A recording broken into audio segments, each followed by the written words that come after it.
Hey guys, okay. So if you're paying attention right now, then you know that there is an election that is taking place right now in Alabama. And the election may seem to those of you who, have heard about it or whatever, like it's insignificant. It is of great significance. And the reason why it's of great significance is for those people who think that Donald Trump is not a good president, who want him impeached, or who want him to start losing his base, so that either he resigns or he changes and starts doing the right thing by this country, which is going to be difficult because there are a few other, it's not just that he's erratic and impulsive and unhinged, etc. It's also the fact that, he's also calculating. A lot of this erraticism and impulsivity is calculated too. It seems erratic, right? It seems scattered and everything else, and it looks erratic is what I should say. But a lot of the time, some of the stuff that he does is very deliberate. And tactical, and not necessarily successful, but deliberate and calculated. Just like this NFL protest, which I've said before, was that he needed to rally the Alabama and his supporters, because right now his supporters are mad at him because they think he's backtracked on DACA. And he also supported the establishment candidate in this Alabama election.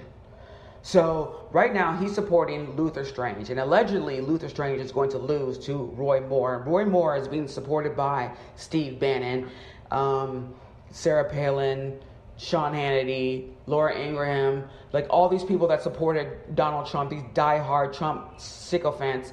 They are all now voting for Roy Moore in opposition to what Trump actually said, basically who Trump is actually supporting.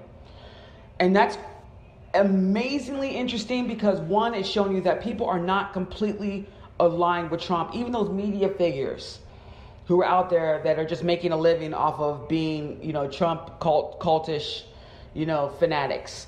These people are starting to deviate from him. And that's greatly important. So that's something that we should definitely be paying attention to, because if they start to deviate against him, then they're going to start dragging at least some of their base or some of their followers and some of their supporters along with them.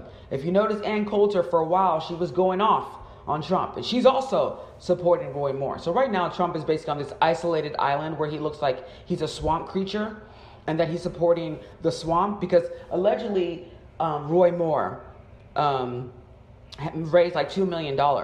And he was going up against a machine that raised like $30 million in Luther Strange, who was allegedly backed by Mitch McConnell. And what they're saying is that Mitch McConnell is essentially the person that's actually pushing Luther Strange. So they're basically mad. Also, his supporters, Trump supporters, are also mad at him because they think that he has aligned himself with the swamp, and that he's backing Mitch McConnell.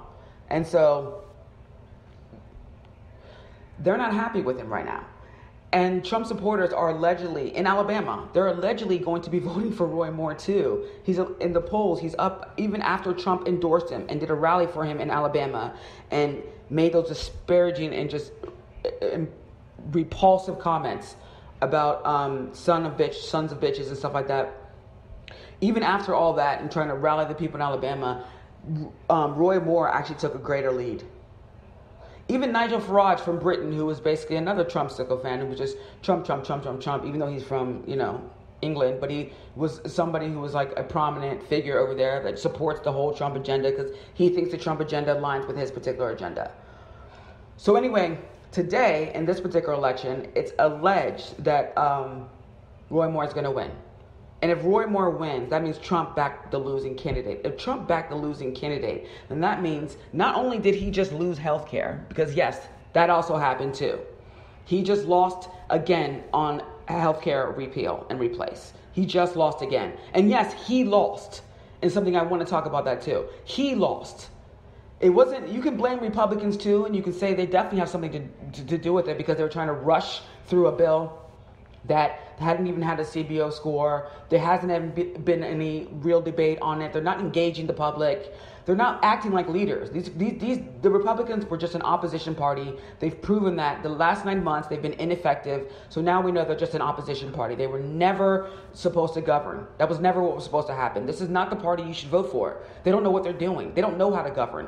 And when you give them the opportunity, all they can think about is war and fighting. That's why we're now fighting with North Korea. North Korea is claiming that the United States declared war on them. The Republicans haven't gotten anything done. They're legislatively deficient. For sure. So, So basically, not only will Trump have lost his supporter, the candidate that he supported, would have lost the primary, but also he's this week lost on healthcare. So it's just going to be a very bad week for him. But the most important and the most significant reason why this is important, because that sends a signal. If the candidate he backs loses, that sends a signal to Trump that you are no longer powerful.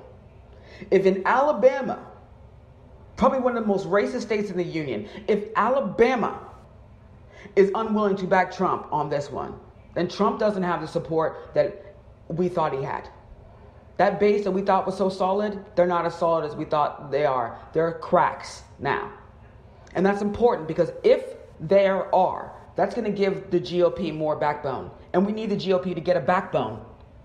That's going to give the GOP more backbone. They're not going to be as afraid of him anymore because they're saying, look, he wasn't even able, with his power and influence, etc., he wasn't even able to support a winning candidate. And the more he supported him, the less his chances became.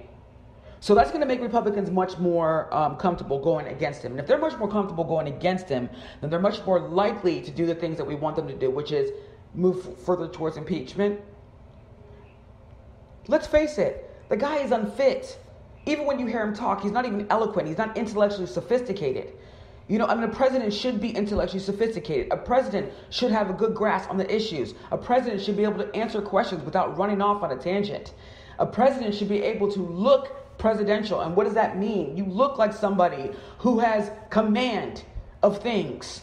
You don't want somebody who's going out there and they look aesthetically, they look a mess. And then when you hear them speak, you're just not impressed.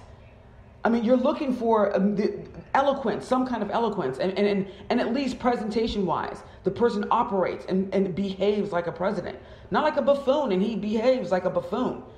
Starting fights with the NFL when you have Puerto Rico that's underwater, and you're not even today, after you've just been condemned because you weren't saying anything about it, you finally decided to start talking about it.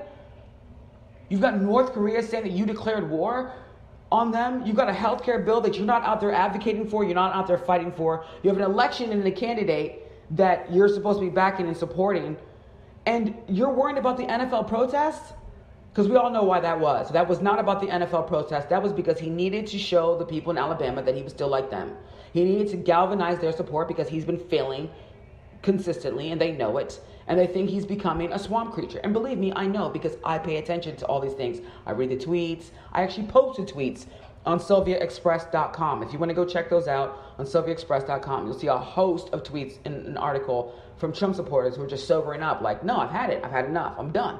Even this NFL situation, he thinks he's winning this situation. He's not. Yes, you might see some people who are going to burn the hat and, burn their tickets and stuff like that. Those are outliers. Majority of the people, even if they stood in the stands and were booing yesterday when the Cowboys took a knee before the national anthem, which says this clearly isn't about the national anthem. But even those people who are booing, they stayed in the stands and watched the game, were cheering and enjoying themselves the rest of the game. You're not going to get diehard football fans, real, true, diehard football fans that love the game. And you can see it in all these tweets and some more tweets, that I'm going to be posting on Friday. Because what I'm going to try to do is Monday and Fridays post the Trump regrets on Mondays to give you a good feeling for the Monday. Start your week off right. And then Friday at the end of the week so you can, have a good weekend. That's what I'm thinking about because I think that seeing those things actually help us all feel a little bit better. But listen, pay attention to the race in Alabama. It's very important because this is basically one of those things that signifies whether or not Trump's base is fading. I'm comfortable saying that it's fading, and it's fading rapidly, because I've been paying so much attention. But this is a final solidifier, and I feel like if this happens, then the Republicans are going to be like, we don't owe you shit. Bye, bitch. I'm done kissing your ass. Let me tell you how I feel about Trump for real. That's what's going to end up happening. So he is in so much shit if this does not go well right now in Alabama. So this is important to watch. Another thing too is this healthcare situation. It's become a debacle. It's just become a charade. The whole thing is just a joke. The Republicans are an embarrassment. If you are a Republican, you should be ashamed. Your party does not know how to govern. They do not know how to lead. This is not leadership. Leadership is what President Obama did for a year and a half and having to go answer the tough questions on the bill. Trump doesn't even know what's in the bill. But once again, he lost. He promised that there was going to be repeal and replaced on day one. It is the 9th month now. We're in the 9th month of his presidency, and there has not been any repeal and replace. Not that they haven't tried. They just consistently fail. And this is supposed to be the closer. The closer has not closed one deal yet. Okay? This guy hasn't closed anything. And the most significant